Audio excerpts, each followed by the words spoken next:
The gown was unlike anything the villagers had ever seen. Its long fishtail design flowed like water, and the tiny jewels on it sparkled like stars.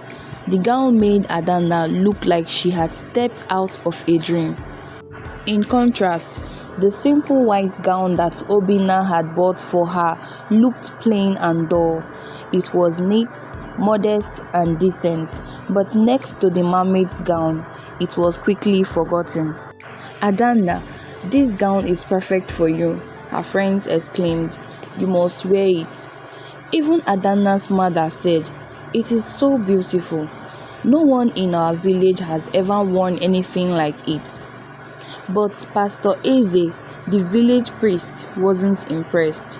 He pulled Adanna aside and said, "Adanna, there is something strange about that gown. It doesn't feel right.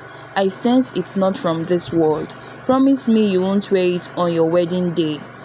Adanna smiled nervously and said, "Pastor, it is just a gown. Don't worry." On her wedding day, Adanna chose to wear the mermaid's gown. As she walked down the aisle, everyone gasped in awe. The gown glittered in the sunlight, and the long fishtail flowed elegantly behind her. People whispered to one another, "She looks like a goddess. I've never seen anything so beautiful."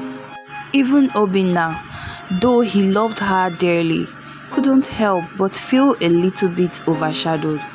The gown was unlike anything he could have afforded, and for a moment he wondered if his simple gift would have been enough for her. As Adanna exchanged vows with Obinna, her eyes wandered to the river. There, sitting on a rock, was the mermaid. She waved at Adanna with a sly smile, her tail shimmering in the light. Adanna felt her heart race, but she pushed the thoughts away and focused on her wedding.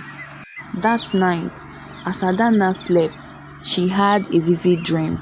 The mermaid appeared and said, "Adanna, my gift was not just a gown, it was a test. People admired you, not for your true self, but for something borrowed from the underworld. Remember, beauty and admiration built on lies never last." The next morning, Adanna woke up feeling uneasy. She gathered her family and the villagers and confessed the truth about the gown and where it came from.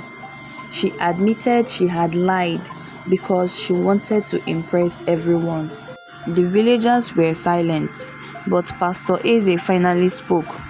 "Adanna, the gown dazzled us, but it was your lie that kept us from seeing the truth. You didn't need anything magical to be beautiful. Your heart and your honesty are what make you special." Surprisingly, Obinna smiled and said, "Adanna, I love you even before the gown. I chose the simple dress for you because I thought it reflected your true beauty, kind and humble. Let's return this gown and move forward together with honesty and love."